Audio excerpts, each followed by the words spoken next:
parlé de effectivement. Il y a un ouvrage, ça m'a tout de suite fait penser à un ouvrage que j'invite chacun de vous à le lire. Cet ouvrage est d'un Camerounais aussi, Jean-Emmanuel Pondi, Comment repenser le développement à partir de l'Afrique. Le professeur Pombier, voilà. Je ne vous en dis pas plus, mais c'est un ouvrage qui est assez édifiant et qui dit qu'on n'est pas forcément obligé de suivre notamment des modèles occidentaux empruntés pour pouvoir se développer.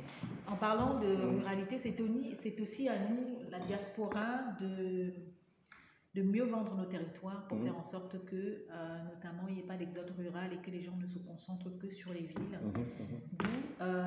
Et c'est ce que nous faisons aussi au sein du cabinet, ce qu'on appelle le marketing territorial. Quand nous organisons, par exemple, des salons, les salons, par exemple, il y en a un aujourd'hui sur lequel nous travaillons, le Gabon, prochainement, ça sera pour 2025, c'est la Côte d'Ivoire. Donc, le marketing territorial est très important, à savoir que, bien évidemment, les pouvoirs publics, notamment les États, ont du mal, les maires ou les présidents de région ont du mal à vendre leur territoire. C'est ça. Il faudrait les rendre beaucoup plus attractifs pour avoir notamment des financements, implémenter notamment des projets. Les financements, il y en a. Par exemple, nous, quand on était dernièrement il y avait la conférence des pouvoirs locaux à Strasbourg, au Conseil de l'Europe. En discutant notamment avec certains membres du Parlement au niveau du Conseil de l'Europe, on s'est rendu compte qu'il y a énormément de financement de projets, mais qui, bien évidemment, on ne va pas envoyer de l'argent comme ça. Il faut des projets, des vrais projets, des véritables projets bien ficelés. Bien ficelés. Donc, moi, ça me parle parce que, moi, je dis toujours, la terre ne ment pas. La terre ne ment pas. Et donc, on n'est pas forcément obligé d'aller travailler dans les bureaux. Il y a des personnes qui aiment notamment travailler la terre, faire l'élevage. Comment? Cultivatrice de ton état. N'est-ce pas? Cultivatrice de ton état, d'accord. Oui, c'est bien, cultivatrice de ton état. J'ai eu la chance, et tout à l'heure, tu soulevais une pointe, tu parlais, si tu me corrigeras si je me trompe, tu parlais des grands-parents. Moi, j'ai eu la chance d'avoir été élevée par ma grand-mère. Parce que ma mère m'a laissé, j'avais l'âge de... J'étais encore bébé quand je suis venue retrouver ma mère. J'avais déjà grandi, mais une partie de mon éducation a été faite par ma grand-mère et je dis toujours qu'elle a été la grande architecte de nos vies. Donc effectivement, je sais cultiver les champs, c'est grâce à elle. Parce que moi, mes vacances, je les passais au village. Si je vous dis aujourd'hui que peut-être quand on me voit, oui, j'ai des entreprises, j'ai fait telle ou telle chose, mais on me met aujourd'hui au village, je sais cultiver le manioc, l'arachide. Mettre la main à la pâte. Mettre la main à la pâte. Je n'ai véritablement pas de problème à ce niveau-là. Donc, il y a une véritable richesse, effectivement, au niveau de la transmission, mais aussi d'inciter les gens à s'intéresser beaucoup plus à nos territoires, mais pas forcément ceux qui sont notamment dans les villes. L'urbanité. Voilà, vraiment dans des villages un peu plus reculés, il y a énormément de... Au Cameroun, on a la chance quand même, parce que ceux qui sont déjà allés au Cameroun, je vais faire le comparatif avec, par exemple, la Côte d'Ivoire. Abidjan est très développée, c'est vrai. Si on va à Yamoussoukro, bon, un peu moins, j'estime que c'est une ville qui vit peut-être relativement que... je ne sais même pas si c'est le week-end ou la semaine, mais vraiment, j'ai fait les deux villes, mais la différence était assez frappante.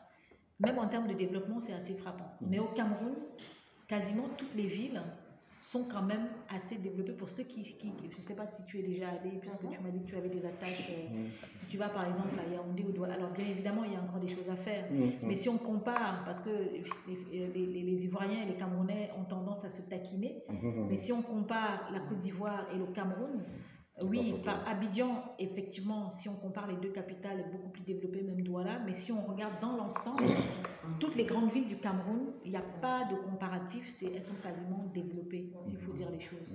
Donc vraiment, moi, ton intervention m'a parlé. Ça m'a fait revenir, ça m'a fait réfléchir. J'ai bien choisi le panel, comme d'habitude. Blaise. Il faut dire que tous les gens qui sont ici choisis par pas. Non, mais ça, oui, ils le savent. Non, mais ils le savent. Non. Et il y a une nouvelle qui est très intéressante. Il y a votre amie, là, la collaboratrice de ATD, Néné.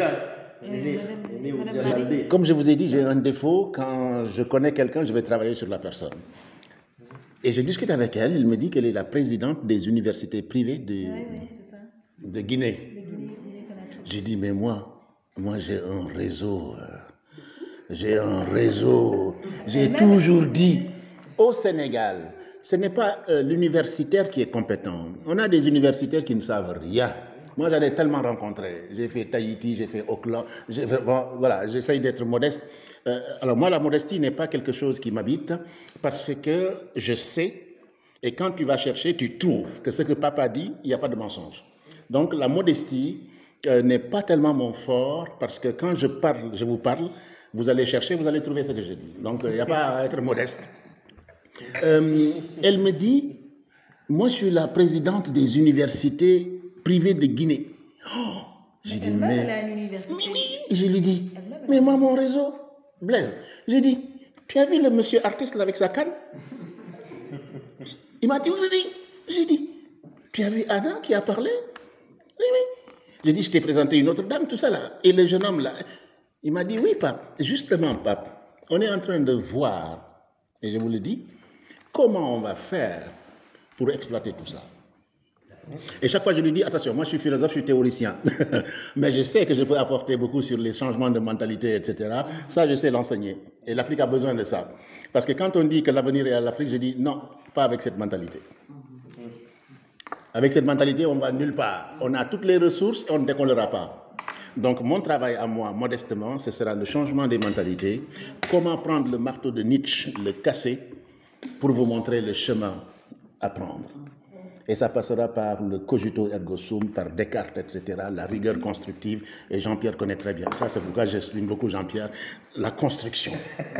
1 plus 1 égale 2, 1 plus 1 n'est pas égal à 3, il n'y a pas de sorcellerie, c'est mathématique. Et on peut y arriver parce qu'on n'a que des compétences, Anna l'a bien dit, on n'a que des compétences au Sénégal. Mais le seul problème, c'est qu'ils sont bruts.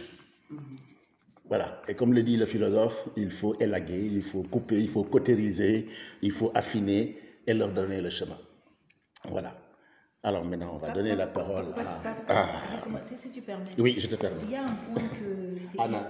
Anna, Iris, hein, elle a dit... Oh, Isis, elle aime bien Isis. Moi, j'ai l'habitude de Anna. Je lui dis de me pardonner. Hein. Elle me connaît. Hein. Oui, Isis. Voilà, Isis, ouais. Moi, elle me pardonne. Hein. Elle parlait des influenceuses qui sont plus au devant de la scène. Mais c'est à nous qui impactons, qui faisons des choses. C'est à nous aussi de prendre la parole. Tout à fait. Parce qu'on leur a laissé trop le flanc. Tout à fait. Je donne un exemple. Là, moi, je vais parler des Camerounais. À savoir qu'on souffre beaucoup d'une...